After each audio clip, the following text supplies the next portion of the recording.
बिस्मिल्लाहिर्रहमानिर्रहीम, अस्सलाम वालेकुम। मैं हूँ इसाराना और इसाराना यूट्यूब चैनल और फेसबुक पेज पे आपको खुशामदीद कहता हूँ। गुड मॉर्निंग, सुबह का सलाम, सुबह जो सलाम, जी आयानू पखैर रागले।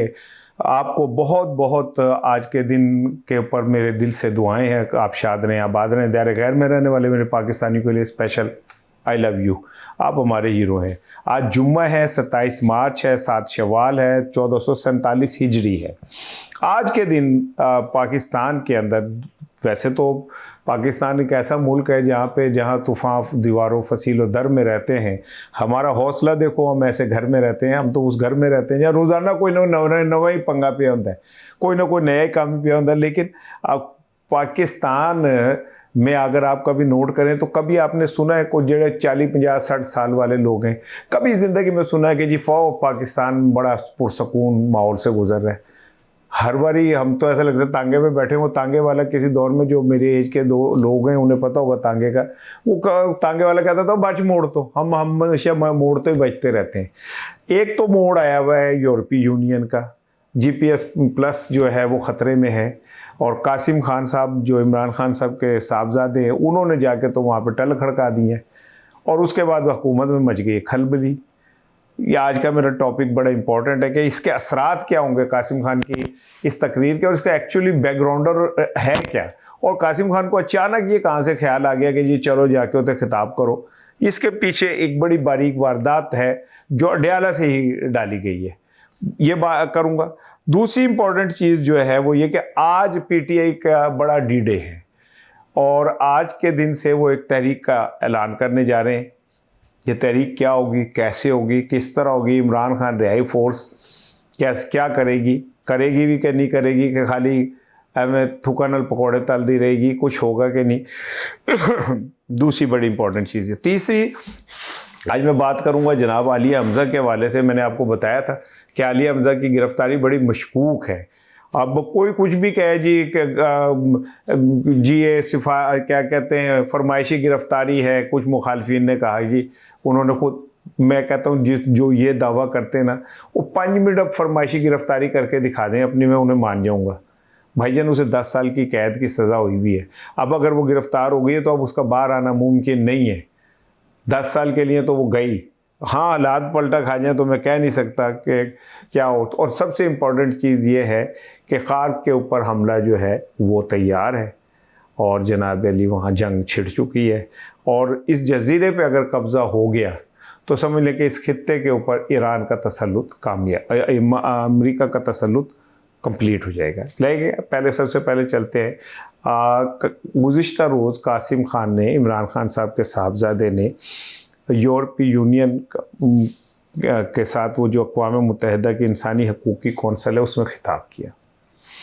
47 ममालिक यूरोपीय यूनियन के साथ जुड़े हुए हैं। GPS प्लस आपको पता है पाकिस्तान ने बड़ी मुश्किल से हासिल किया था और इसका क्रेडिट जो है वो जाता है साबिक गवर्नर चौधरी सरवर साहब के साथ। चौधरी सरवर साहब ने इस पर बड़ी मेहनत की और उस मेहनत का नतीजा ये निकला कि पाकिस्तान को GPS का वो स्टेटस मिला। इससे हुआ ये कि पाकिस्तान की टेक्सटाइल इंडस्ट्री को बूम मिला।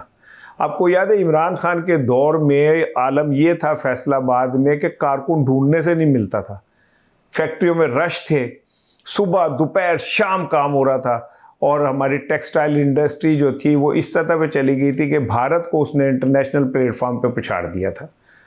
हमारी कॉटन, हमारी उसकी मसनूआत, हमारी टेक्सटाइल ने दुनिया के अंदर अपना एक वो बनाया। फिर पाकिस्तान के अंदर बकौल बिलावल भुट्टो जरदारी वेलकम टू पुराना पाकिस्तान, और फिर वेलकम टू पुराना पाकिस्तान हुआ और पाकिस्तान उजड़ने शुरू हो गया। और आज उनकी नस्लें तो संवर चुकी हैं, पाकिस्तान उजड़ चुका है, गरीब भूखा मर रहा है। चले वो अभी मैं इस तरफ नहीं आता। लेकिन कासिम खान ने कल जो तकरीर की उसमें उन्होंने पाकिस्तान के अंदर इंसानी हकूक़ के हवाले से बहुत सारी चीज़ों के ऊपर गुफ्तगू की।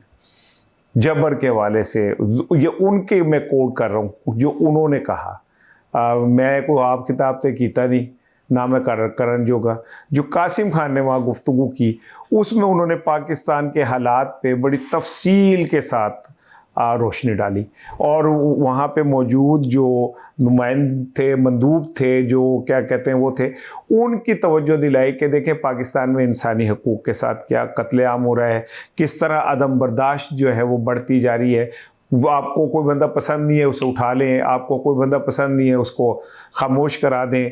और फिर उसके बाद वो जिस तरह लोगों को गिरफ्तारियां हुई, जिस तरह लोगों के साथ पुलिस का रवैया है, फिर उन्होंने इमरान खान के साथ जो कुछ हो रहा है, उन्हें कैद तन्हाई में रखा गया है, उनको लोगों से नहीं मिलने दिया जाता, उनको अपनों से मुलाकात नहीं की जाती, जेल मैनुअल के मुताबिक जो कुछ उन्हें मिलना चाहिए वो नहीं होता।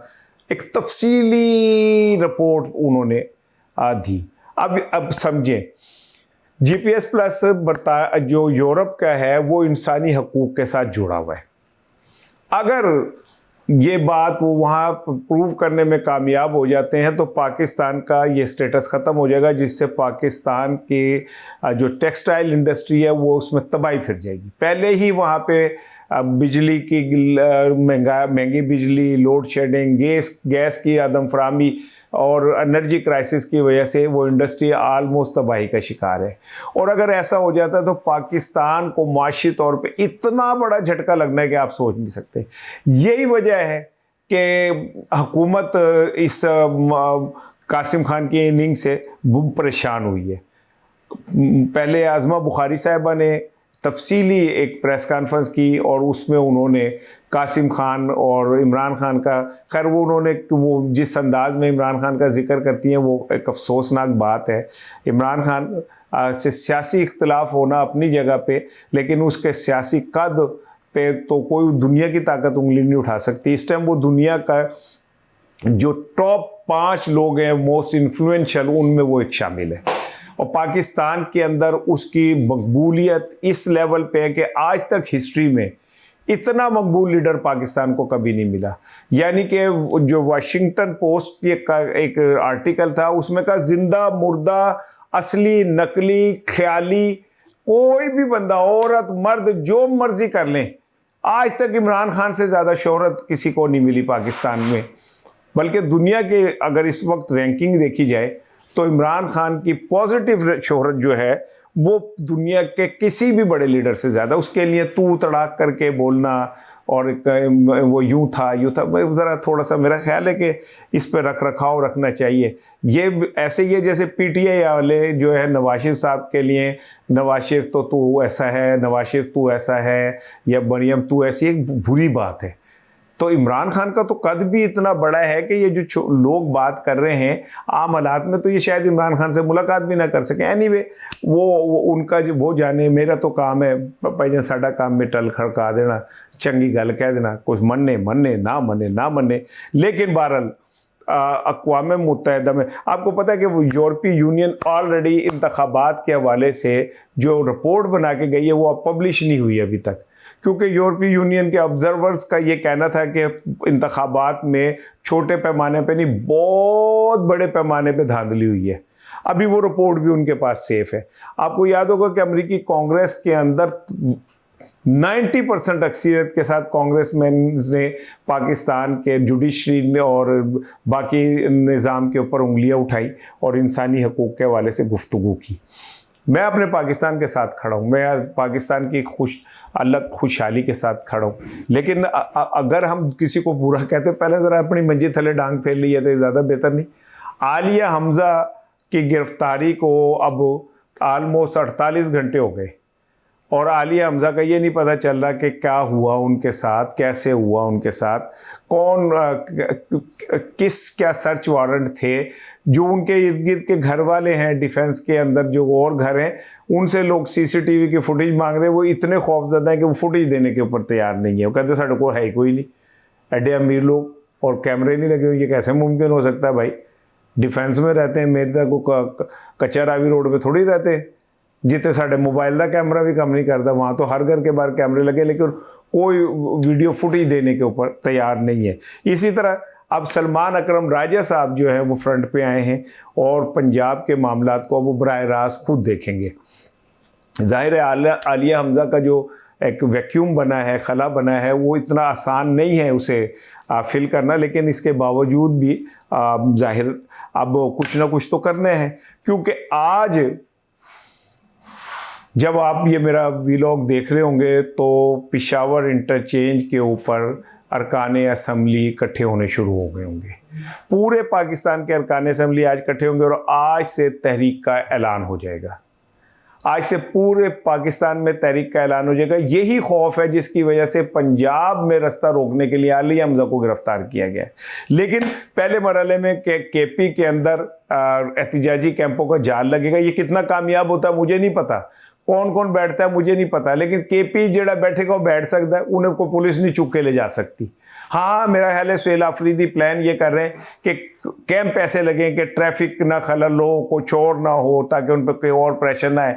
लेकिन दूसरा मरहला पंजाब था जहाँ पे ये सारा कुछ होना है। लेकिन अली हमजा की गिरफ्तारी के बाद अब देखते हैं कि पंजाब में क्या प्लान करती है पीटीआई, क्या नहीं करती। और पंजाब हुकूमत तो पहले से ही तैयार है, डंडा सोटा उन्हें फड़े हैं, उन्हें तो पहले ही है, ये काम नहीं शुरू है, पिंड वैसे नहीं थे, वो चक्के तैयार हो गए थे। सो पीटीआई पंजाब में फहरिस्तें बन गई हैं, वर्कर की फहरिस्तें बन गई हैं। जो क्रोनिक किस्म के वर्कर हैं वो घरों से भाग चुके हैं, क्योंकि उन्हें पता है कि राती पुलिस आ सकती है। बहुत सारे लोग जो हैं वो अपने घर छोड़ के इधर उधर हो चुके हैं, पुलिस ने सूंघना शुरू कर दिया हुआ है। तो पंजाब में आने वाले दिनों के अंदर आप एक क्रैकडाउन जो है वो देखने जा रहे हैं। और ये क्रैकडाउन क्या कहते हैं, इसमें गिरफ्तारियां, पुराने पर्चे, ये वो सारा कुछ निकलेगा। अब जाते जाते सुन लें सर कि जो मुझे ख़दशा था, जो मैंने किसी दौर में आपको पहले भी ख़दशे का इजहार किया था कि ये जो ख़ित्ता है ये एक बड़ी जंग की तरफ जा रहा है। अमरीकी ट्रूप्स जो हैं वो इस खित्ते में आ चुके हैं, तैयारी जिस तरह जारी है, मुझे ऐसा लगता है कि एक बहुत बड़ा ब्लड शेड जो है वो होने जा रहा है। पाकिस्तान की सूरत हाल बहुत खौफनाक है, क्योंकि पाकिस्तान इस वक्त आग के दहाने के ऊपर बैठा हुआ है। हमारी ज़रा सी स्ट्रेटजिक गलती, हम ये जंग हमारे गले में पड़ सकती है।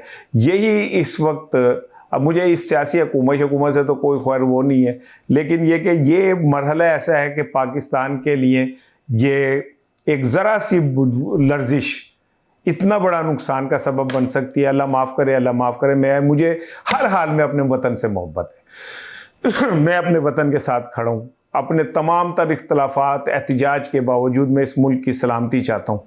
और मैं ये चाहता हूँ कि इस मरहले के ऊपर कोई ऐसा इक़दाम ना हो, कोई ऐसा हम गलत फ़ैसला ना कर दें जिससे ये जंग हमारे गले पड़ जाए। क्योंकि ईरान ये बात कह चुका है कि जो लोग ये चाहते हैं कि मेरा उनके साथ फड्डा ना हो, वो अमेरिका पर से हाथ उठा ले। और आलम यह है कि इस टाइम खलीजी ममालिक अमेरिका की ज़रख़रीद गुलाम लौंडिया बन के उसके पीछे फिर रहे हैं। और डोनाल्ड ट्रंप जो है वो अपनी बका की जंग लड़ रहा है। एक तब उसे वो ईरान की 160 बच्चियां जिनको बम मार के उसने कत्ल किया वो नज़र आती हैं। एक तब एप्स्टेन फाइल की वो छोटी छोटी बच्चियां जिनके साथ रेप किए गए, जिनके साथ ज़्यादतियाँ की गई, जिनके साथ घिनौना शैतानी खेल खेले गए, वो नज़र आ रही हैं। मेरा ये यकीन है, मेरा अपने अल्लाह पे भी यकीन है कि अल्लाह ताला जालिमों को दुनिया में भी जलील करता है, आखिरत में तो जलालत उनके लिखी हुई है।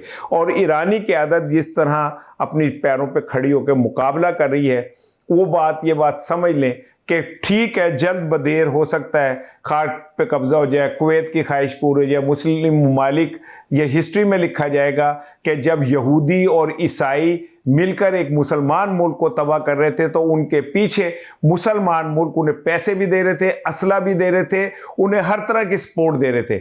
और इसलिए नहीं दे रहे थे कि उन्हें वो ईरान से नफरत थी, इसलिए दे रहे थे कि वो ट्रंप से इतना डरते हैं कि उन्हें यह खौफ था कि अगर ट्रंप ने हमारी तरफ रुख किया तो ये जो हमारे खरबों डॉलर हैं, ट्रिलियन डॉलर जो हैं, जो हमने कमा के रखे हैं, जो मरने के बाद हमने अपने साथ नहीं ले जाने, लेकिन ये वक्ती तौर पे कहीं तबाह ना हो जाए। यहीं पे मुस्लिम क़यादत का एक और दीगर इलाकों की जो मुस्लिम क़यादत है उनका भी बहुत बड़ा इम्तहान है। क्योंकि सबको ये नज़र आता है कि अमेरिका इस वक्त इस सतह के ऊपर बदमाश, गुंडा और टेररिस्ट बन चुका है कि उसकी तरफ जो, लेकिन देखें श्रीलंका जैसे छोटे मुल्क ने कहा हम अड्डे नहीं देंगे।